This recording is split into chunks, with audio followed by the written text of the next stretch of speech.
Hello, नमस्कार. कसे आहात? मजेत आहात ना? कशी चालली दिवाळी? जोरात चालली का दिवाळी? या आमच्याकडे दिवाळी खायला. आता हे मी चिरमुऱ्याचा चिवडा करत आहे. हे चिरमुरे नीट करून घेतले आणि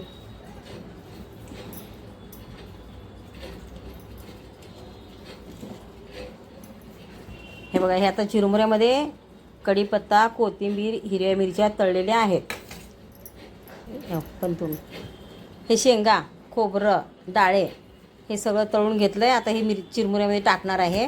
आणि हे पण कढीपत्ता, कोथिंबीर, हिरवी मिरच्या हे पण तळून घेतलं आहे. हे चिरमुऱ्यामध्ये टाकणार आता सगळं. आणि हे जे आहे ना, हळद, मीठ, तिखट आणि जिरी, मोहरी, तीळ टाकलंय. तर आता हे सगळं टाकून मी हलवणार आहे. हे बघा, आता हे सगळं टाकत आहे. तळलेलं आहे हे सगळं टाकून आता हलवायचं आहे.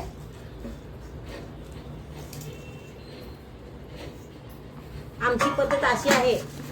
तुमची पद्धत कशी आहे आम्हाला कमेंटमध्ये कळवा. आणि माझी पद्धत कशी वाटली, आवडली का चिवडा करायची ते पण मला कळवा.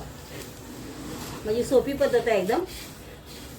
आणि मी सगळं ह्याच्यावर टाकत नाही. तळल्यावर हे तळून ताटात काढून घेते आणि थंड झाल्यावर ह्याच्यावर टाकते. हे बघा, हे पण थंड झालेलं आहे. कोथिंबीर, कढीपत्ता हे मी तळून थंड करून टाकते ह्याच्यावर. मिरची हिरवी हे सगळं असं तळून थंड करून ह्याच्यावर टाकते. बघा कशी वाटी माझी पद्धत. अजून आता त्याला तिखट मीठ टाकायचं आहे.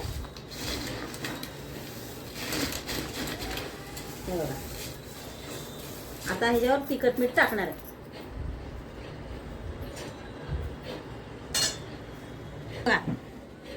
जिरं, मोहरी, हळद, मीठ, तिखट आणि थोडासा चिवडा मसाला मी कधी टाकत नाही. आता ह्यावेळेस टाकलाय. नाहीतर मी धणे जिरे पावडर करून टाकत असते.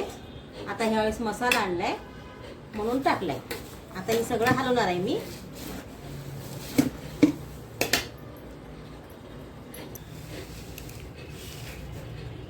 बघा, चिवडा तयार झालेला आहे.